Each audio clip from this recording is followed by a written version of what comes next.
Iran's parliament speaker issued a sharp warning to the United States and Israel, according to international reporting. Mohammad Bagher Qalibaf, speaking during a televised parliamentary session in Tehran, warned that American military facilities and Israel would become legitimate targets if Washington attacks the Islamic Republic. In order not to fall into a miscalculation, you should know that in the event of an attempt to attack Iran, both the occupied territory and all U.S. military facilities, bases, and ships in the region will be legitimate targets for us, Qalibaf declared. The chamber erupted as lawmakers rushed the dais, chanting, "Death to America." Qalibaf suggested Iran could act before being attacked, framing it as legitimate defense, according to Iranian state coverage cited by major outlets. Qalibaf's most significant statement concerned timing. Iran, he said, would not limit itself to responding after an attack. Tehran, he argued, reserves the right to act preemptively. In terms of these frank confessions that you intend to conduct a military aggression against Iran, and within the framework of legitimate defense, we will not limit ourselves to responding only after an action, but we will act based on tangible signs of threat. He then issued a direct warning to Washington and its regional allies. It is imperative to tell you and all his allies in the region not to make a miscalculation where regret will not be of any use. The wording is being read by analysts as more escalatory, but Tehran hasn't announced any concrete action. Iran's speaker argued Iran could act based on what it calls tangible signs of threat, without detailing any specific operation. It's an escalation in rhetoric. Any shift in military posture is unclear from public information. Qalibaf directly addressed what he characterized as American overconfidence. Be careful that the advice they give you to attack Iran is the kind of advice you have been given when you announced that Mashhad has fallen, he said, a reference to what he called premature American claims about the protests. The parliament speaker was warning Washington that its intelligence may be flawed, that its assumptions about Iranian weakness may be wrong. For Iran's leadership, the message is clear. Do not mistake protests for collapse. Do not mistake internal challenges for military vulnerability. Tehran wants Washington to understand that attacking Iran would be far more costly than American planners might assume. Qalibaf invoked powerful symbolism for his domestic audience. He referenced Qasem Soleimani, the Revolutionary Guard commander eliminated by a U.S. drone strike in 2020, calling him our beloved Hajj Qasem. Iran's foes and the enemies of Islam should realize that the defenders, headed by our beloved Hajj Qasem of Haram, had defeated the original ISIS once, Qalibaf declared. Then came the comparison that framed how Iran's leadership views the current moment. Today, the defenders of Iran, reinforced by the bravery of Soleimani School's sons, will defeat the new version of ISIS, and its record will be folded and eliminated. Qalibaf used ISIS language to delegitimize protesters. Critics say that kind of framing can be used to justify harsher repression. Qalibaf turned his attention to those in the streets. I would also like to say that some people who officially consider themselves mercenaries and traitors acting for the benefit of the U.S. president and hold welcoming signs of the U.S. president in their homeland have actually become ISIS criminals and started a terrorist war against the Iranian people. The accusation is severe. Qalibaf is not describing protesters as misguided citizens. He is describing them as foreign agents and traitors. This framing has consequences. It can be used to justify harsh responses. It removes any pretense of legitimate grievance. It transforms suppression into what the government calls counter-terrorism. Qalibaf then addressed what the detained can expect. They should know that we will deal with them in the most severe way, and punish those who are arrested and those who are armed. He continued, "We will definitely deal with them in a violent and tough manner, given what they have committed these days by attacking public property, ambulances." On Iranian state coverage carried by major outlets, Qalibaf vowed harsh treatment for detainees. This is a direct threat to anyone who has participated in the protests, or who might be considering joining them. Iran's Attorney General reinforced Qalibaf's message with even more ominous language. Iran's Attorney General said protesters could face enemy of God charges, according to international reporting. Mohammad Movahedi Azad made the statement in coverage carried by Iranian state television. Under Iranian law, that charge can carry extreme penalties depending on prosecutors and courts. The Attorney General went further, stating that even those who helped rioters could face the same charge. The combination of Qalibaf's statements and the Attorney General's warning paints a concerning picture.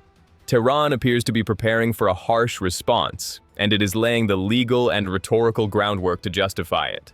During his address, Qalibaf praised Iran's security forces for their response to the unrest. He specifically applauded the police, the Islamic Revolutionary Guard Corps, and particularly the Basij, the IRGC's all-volunteer paramilitary force that has been deployed against protesters in previous periods of unrest. Qalibaf said these forces had stood firm during the demonstrations. The Basij, in particular, has a documented history in previous protest responses. The force was heavily deployed during the 2009 Green Movement and the 2019 protests, where it was accused by human rights organizations of using severe force against demonstrators. By praising these forces publicly, Qalibaf is signaling that their methods have official approval, and that more of the same can be expected, according to analysts. The human cost of the protests continues to mount, according to monitoring groups. The US-based human rights activist news agency, known as HRANA, reports that at least 116 people have lost their lives in the demonstrations that have swept across Iran for more than 2 weeks. More than 2,600 others have been detained, according to the same organization. These figures have not been independently verified. HRANA and other groups warn that the actual figures could be higher due to the communications blackout that has made it difficult to verify information from inside the country. With Qalibaf vowing harsh treatment for detainees and the Attorney General invoking severe charges, human rights organizations fear the toll will continue to rise. NetBlock says Iran is in a near-total internet blackout, making on-the-ground verification difficult. The blackout began around January 8th and has been accompanied by cuts to mobile and landline telephone services. Yet videos continue to emerge. AP and Internet Monitor say some activists try to use Starlink to get messages out, though access and safety are major issues. Footage purportedly sent out of Iran shows demonstrators gathering in northern Tehran's Punak neighborhood. In those videos, authorities appear to have shut off streets, with protesters waving lit mobile phones in the darkness. Others bang metal objects while fireworks explode overhead. Other footage purportedly shows demonstrators peacefully marching down streets, while drivers honk car horns in apparent solidarity. The protests have spread far beyond Tehran, according to international reporting. According to reports from CBS, Deutsche Welle, and human rights organizations, mobilizations have occurred in dozens of cities and towns across Iran.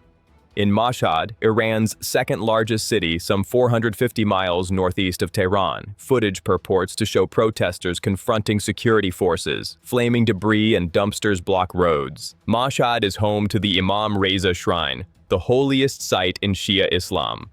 Protests there carry heavy symbolic significance for the country's religious establishment. Protests also appeared to happen in Kerman, 500 miles southeast of Tehran, according to reports. This geographic spread is significant.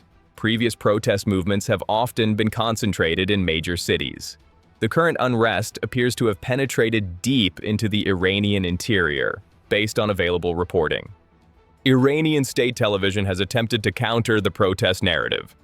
On Sunday morning, correspondents appeared on streets in several cities to show calm areas, with date stamps displayed on screen to prove the footage was current. Notably absent from these broadcasts, Tehran and Mashhad, the two cities where the largest protests have reportedly occurred. State television did broadcast pro-government demonstrations in Qum and Qazvin, attempting to show that the regime retains significant support. The contrast between state media coverage and videos emerging through satellite links illustrates the information war playing out alongside. Iranian officials have attempted a dual approach to the protests. On one hand, they say they are seeking to address protesters' justified demands within existing capabilities, an acknowledgement that economic grievances are real. On the other hand, They warn that hostile actors are exploiting economic hardship to inflame unrest, framing the protests as foreign-driven despite their domestic origins. This dual messaging allows the regime to appear responsive to legitimate concerns while justifying crackdowns on what it characterizes as foreign-backed agitation. Whether ordinary Iranians accept this framing remains unclear, but the messaging suggests the regime recognizes it cannot simply dismiss all grievances as foreign plots. President Donald Trump has publicly aligned himself with the protesters. Posting on social media, Trump declared, "Iran is looking at freedom, perhaps like never before. The USA stands ready to help."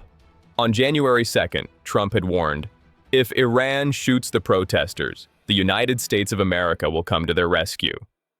The statements offered no specifics about what American help might look like, but their timing and tone were unmistakable. A direct challenge to Iran's leadership during a vulnerable moment. For Tehran, Trump's words are confirmation of what Qalibaf has been claiming, that the protests are American-backed and that Washington seeks to destabilize the Islamic Republic. Behind the scenes, the military dimension is becoming more concrete. The New York Times and Wall Street Journal, citing unnamed officials, reported on Saturday night that Trump has been presented with military options for a strike on Iran. U.S. outlets, citing unnamed officials, say options were discussed and no final decision has been announced. The State Department separately issued a pointed warning: do not play games with President Trump. When he says he'll do something, he means it. U.S. military officials have stated that American forces in the Middle East are postured with forces that span the full range of combat capability to defend our forces, our partners and allies, and U.S. interests. Any decision to launch military action against the United States or Israel would ultimately rest with one person: Supreme Leader Ayatollah Ali Khamenei. The 86-year-old cleric holds final authority over Iran's military decisions and the depth of internal repression. Khamenei has signaled a coming clampdown, despite warnings from the United States, according to international reporting. International analysts and diplomatic cables cited by various media outlets note that Khamenei maintains tight control over escalation decisions, both domestically and internationally. Whether he will authorize the kind of action Qalibaf hinted at, or whether Iran's warnings are primarily designed to deter American action, remains the central question. Iran's warnings must be viewed in strategic context. It remains unclear how serious Tehran is about launching a strike, particularly after the 12-day war with Israel in June. Reuters has reported Israeli strikes dealt a heavy blow to Iran's air defenses during the 12-day Israel-Iran war. Any decision to strike American forces or Israel would carry enormous risks for a country whose air defenses have been degraded, according to analysts. This may explain why Qalibaf's statements emphasized action based on signs of threat rather than retaliation after an attack. Iran may calculate that waiting for an American strike would leave it vulnerable, while acting first, however dangerous, might offer some advantage. Or the warnings may be designed purely for domestic consumption and deterrence, with no intention of following through. Tehran faces a difficult choice. If the regime allows protests to continue and spread, it risks losing control of the country. The Islamic Republic's survival may depend on restoring order. But restoring order violently may trigger American military action, something Iran's degraded air defenses may not be able to withstand, according to analysts. Qalibaf's statements serve multiple purposes. They warn Washington of the costs of intervention. They rally domestic supporters. They signal resolve to the security forces responding to protests. But they also raise the stakes. If Iran follows through on suggestions to act based on signs of threat, the region could face serious escalation. Washington faces its own difficult calculations. If Iran launches a violent crackdown and Trump does not respond, his credibility suffers. Allies and adversaries alike may conclude that American warnings are empty. But if Trump does strike Iran, the consequences are unpredictable. Iran has warned it would target American forces and Israel. Hezbollah, Iraqi militias, and Yemeni forces could attack American interests across the region.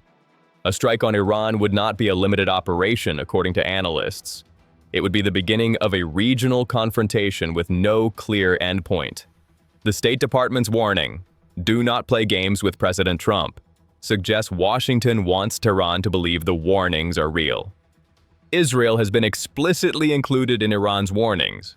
Qalibaf referred to Israel as the occupied territory and stated clearly that it would be a legitimate target alongside American military assets. For Israel, this is not an abstract warning. The 12-day war in June demonstrated that Iran and Israel are capable of direct military confrontation. Israeli officials have kept public comments limited in recent coverage, while reporting says Israel is on heightened alert. If American strikes trigger Iranian retaliation against Israel, the regional war that many have feared could become reality. Russia and China are monitoring the situation with concern. Both powers have significant interests in Iran's stability. Russia has coordinated with Tehran on Syria and other regional matters.